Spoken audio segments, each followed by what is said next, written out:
Oui, bonjour. Aujourd'hui, je réponds à une question d'une élève dans le cycle Maths 51-70, le numéro 5, pour la collection SOFAD. Alors, au préalable, premièrement, je vais vous poser la question: déterminer un système d'inéquations qui pourrait être associé au polygone de contraintes ci-contre. On vous demandait aussi, puis décrivez en mots une situation dont les contraintes correspondent à ce système d'inéquations. Je ne trouve pas pertinent, dans le fond, de vous faire décrire en mots une situation dans les contraintes, blablabla. Alors, je vais vous demander seulement de déterminer un système d'inéquations qui pourrait être associé au polygone de contraintes. Pour la suite, vous irez voir tout de même là, la réponse à la page 174 pour une idée d'une situation qui pourrait être associée à ce polygone de contraintes-là. Pour déterminer le système d'inéquation, tout d'abord, au préalable, dans le fond, sur un PDF que je vous fournis aussi, j'ai expliqué comment calculer l'équation de chacune des droites qui se trouvent dans le graphique. Par exemple, la droite BC, y est égal à x plus 3. Ensuite, on a obtenu pour la droite CD, y est égal à moins x plus 13. Ensuite, pour la droite BA, x est égal à 3. Et la AD, c'est y est égal à 5. Maintenant, il nous reste à savoir de quel côté assurer chacune de ces droites-là, pointillées ou pleines. Vous remarquez qu'on a des lignes pleines et des lignes pointillées. Alors, je vais commencer tout d'abord avec la ligne BC, la droite BC qui est pleine. Donc, on doit trouver l'inéquation. Alors, par exemple, je vais prendre un petit crayon de couleur qui a plus d'allure. On doit trouver Y va être plus petit ou plus grand. Puis en fait, ici, on remarque, oui, que BC, c'est une ligne pleine, donc ça va être un plus grand ou égal ou un plus petit ou égal, puisque la ligne, elle est comprise dans la région solution.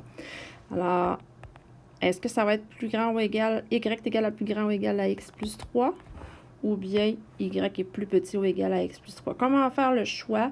Il existe une méthode qui est infaillible.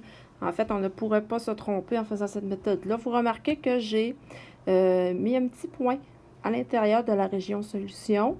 J'aurais pu prendre n'importe quelle autre coordonnée. J'ai choisi la coordonnée 5, 7. Ma petite coordonnée 5, 7, dans le fond, ça représente un X et un Y qui fait partie de la région solution. Donc, moi ici, je vais faire mon petit test avec X qui vaut 5 et Y qui vaut 7 dans mon inéquation ici. Si la réponse est vraie, on va avoir le bon signe d'inéquation. Alors, vous allez voir comment ça fonctionne. Mon Y ici, il vaut 7. Alors, 7, plus grand ou égal ou plus petit ou égal à X qui vaut 5, plus 3. Je vais tasser ça ici, là. Alors, 7, plus grand ou égal à 8. Est-ce que c'est vrai? Non, c'est faux. Alors, ce qu'on doit choisir comme signe d'inégalité, ce sera le plus petit ou égal, parce que 7 est plus petit ou égal à 8.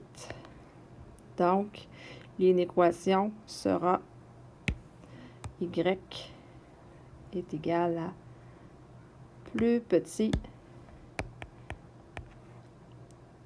Y plus petit ou égal à X plus 3.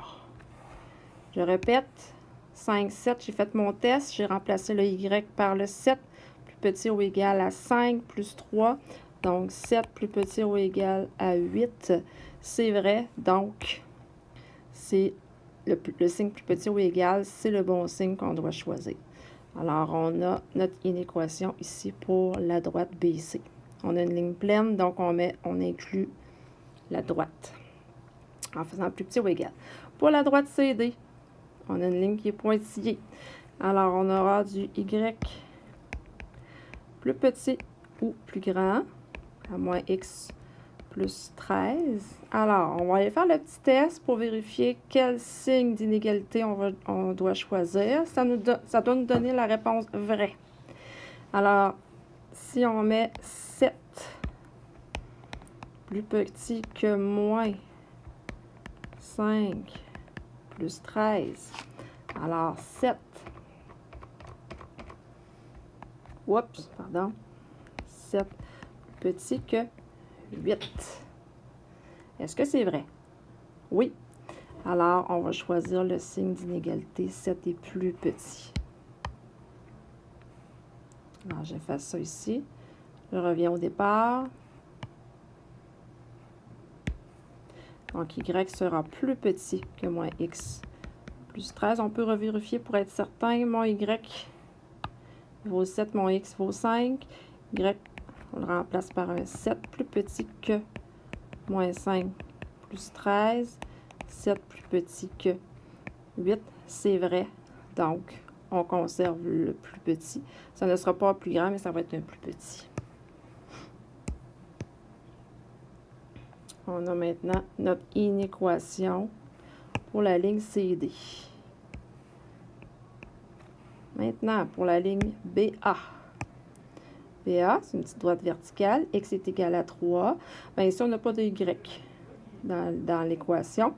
Donc, quand même, on va aller vérifier. Est-ce que X, en fait, est-ce que 5 est plus grand ou plus petit?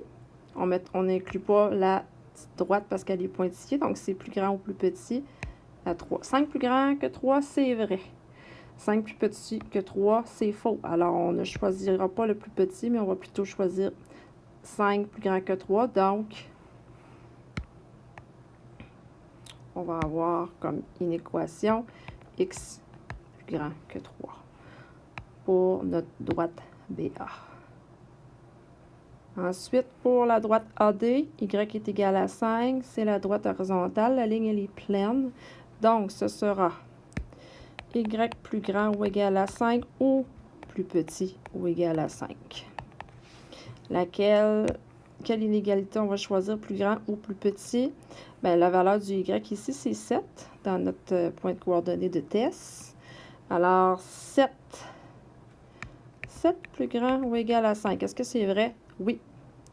Parce que 7 plus petit ou égal à 5, c'est faux. Donc, on va vraiment choisir cette inéquation-ci.